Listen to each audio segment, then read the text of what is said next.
After scoring 3 wins in a row, Domaraju Gukesh looks really sharp here. He's facing, however, a big challenge now. He's taking on Fabiano Caruana in this round. He has the white pieces, and Caruana, world number 2 player for many years, had played the World Championship match against Magnus Carlsen back in 2018, and Gukesh will have a big challenge. But Gukesh should be ready for it. Scoring wins against Firuza, Prague and Nodirbek definitely gives him a lot of confidence here. In comes Fabi.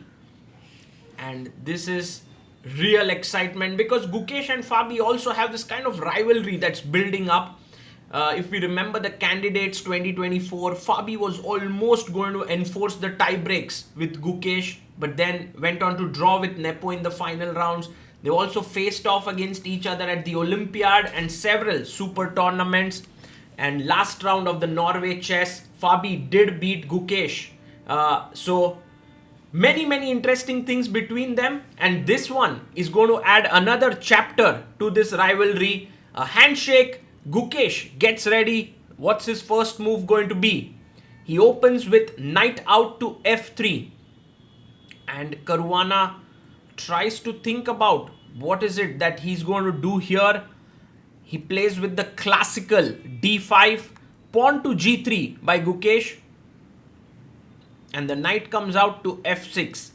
Bishop to g2, the Reti system. This is an opening which Gukesh grew upon and plays his pawn to c4. Doesn't castle here, which is generally how the Reti continues. But now you've kind of transposed it into the English territory with the double fianchetto here, with bishop going out to b2 and pawn to c5. Fabi wants to play d4 to shut down this bishop, so Gukesh takes cd, knight takes d5, and now brings out his knight to c3.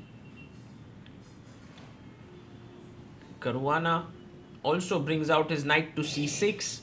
You have moves like castle, knight d5, but Gukesh goes h4, a very interesting move. And knight f6 played by Caruana. Fabi says to Gukesh that what's this h4 all about?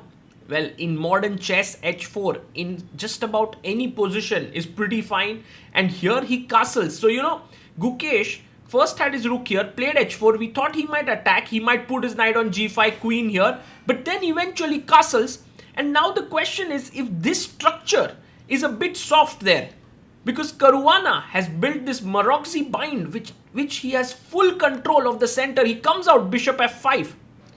And this is one thing about Fabi and any top world-class player. They just know how to build their position.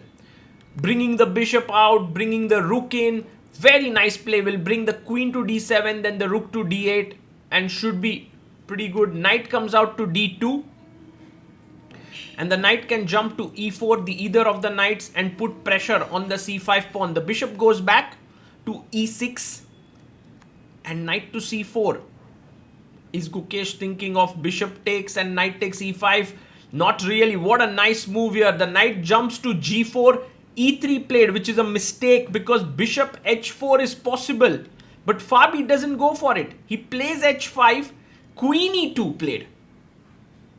And here a6. The rook comes out to d1 very quickly, both players playing. But look at one thing that is happening here.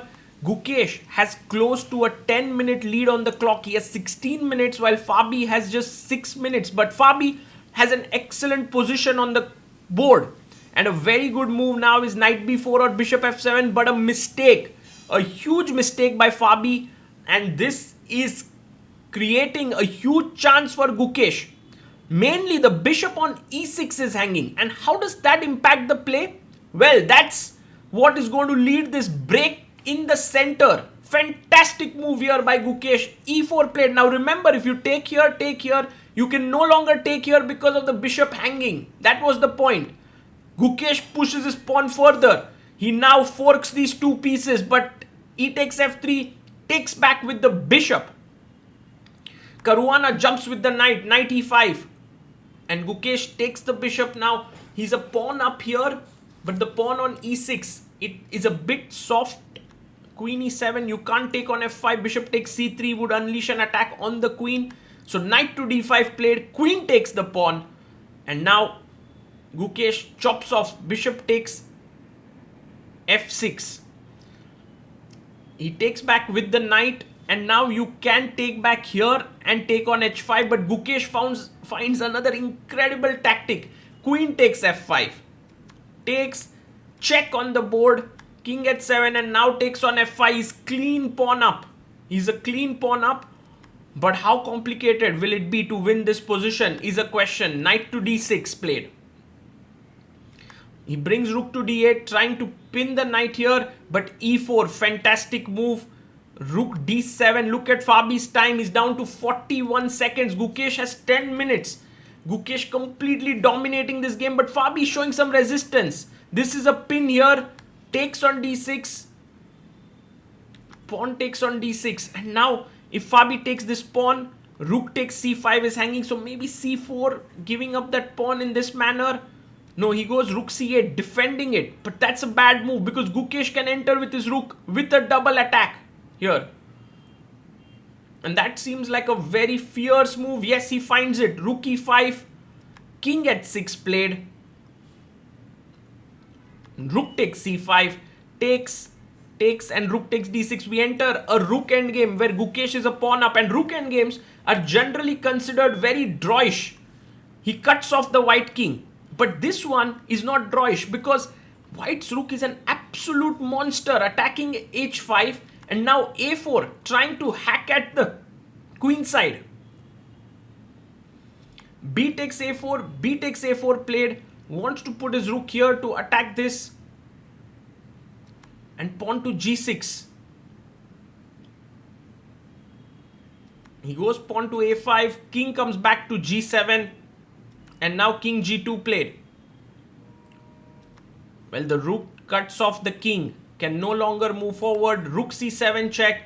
King h7 and maybe wants to put the rook behind the pawn. Yes, that's what he does here. But how to make the progress next is the big question. Well, maybe it's time to bring the king over. King f3 is on the board.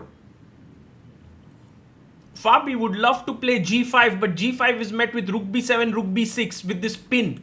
It's not easy to meet.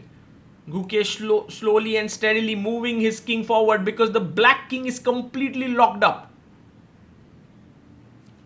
And the very nice thing about how Gukesh has played this game is he has 3 minutes left. So all the time that he had extra is being invested in converting this into a win. King d4. Rook check.